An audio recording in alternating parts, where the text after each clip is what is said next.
Now, after the meeting with the Chinese ambassador, did Jho Low send money into the United States to you? Yes, but that wasn't until I believe the October timeframe. There was a significant amount of money that was sent to my firm IOLTA account. Maybe we can just back up a half step to talk about the money. How were you and the others compensated for the work that was taking part as part of the conspiracy? Well, Jho Low was funneling tens of millions of dollars into the U.S. into accounts that were maintained by Mr. Michel, and I was paid by Mr. Michel for my services. And after the July 2017 meeting with the ambassador, do you recall whether there was a payment that came from Jho Low in August of 2017? Please understand that at this particular time, there was a significant amount of money that was coming in from a number of Jho Low's shell companies. So yes, money was still flowing in. But at that time, Mr. Michel had a business manager, and it was responsible for that money. And I wasn't directly involved in overseeing that money coming in, or in any way. There was just a tremendous amount of money coming in at that time.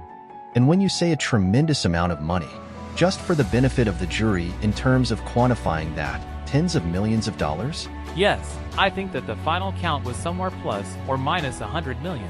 Now, did there come a time when you took any trips abroad as part of the conspiracy? Yes, I traveled to Hong Kong, and then immediately to Macau in September of 2017. And this was approximately 2 months after your July 2017 meeting with the Chinese ambassador? That is correct. And why were you going to Hong Kong? It wasn't immediately revealed to me why I was going to Hong Kong, but when I met Mr. Michel in Los Angeles, he told me that I was going to be playing the role of an advocate up for Elliot Broidy, and that because a significant amount of money had come in up until that point, and neither the 1MDB matter was resolved, nor the extradition had taken place. It was a meeting to assuage Jho Low into believing that actions were still being taken to resolve the 1MDB matter, as well as the extradition of Guo Wagui. Now, did you meet with Jho Low in Macau? Yes, I did. And where did you meet him? The first time I met him was for dinner at a restaurant in a hotel, and the second time that I met him was, I believe, the next day in one of the hotel suites. And at the dinner the first time you met with him, what, if anything, was discussed? About the progress being made on the extradition of Mr. Guo? I don't believe that topic came up specifically. What topics did come up? The general subject matter resolved more specifically around the movement of money, and the difficulties moving such large sums of money in such rapid fashion were presenting. And did you later return to the U.S.? Yes, I did. And after you returned to the U.S., did Jho Low continue to send funds as part of this conspiracy? Yes, it's my understanding that he did, yes. And do you recall whether he sent you funds after you returned from the trip to Macau? Yes, he did. And approximately how much did he send you upon return?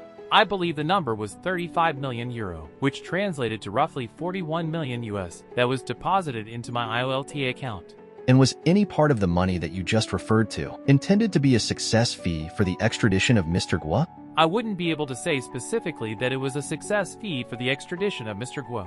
I would be able to say that lots and lots of money were coming in, as I've already testified to. I wasn't privy to what payments were going to be made, to whom and for what reason.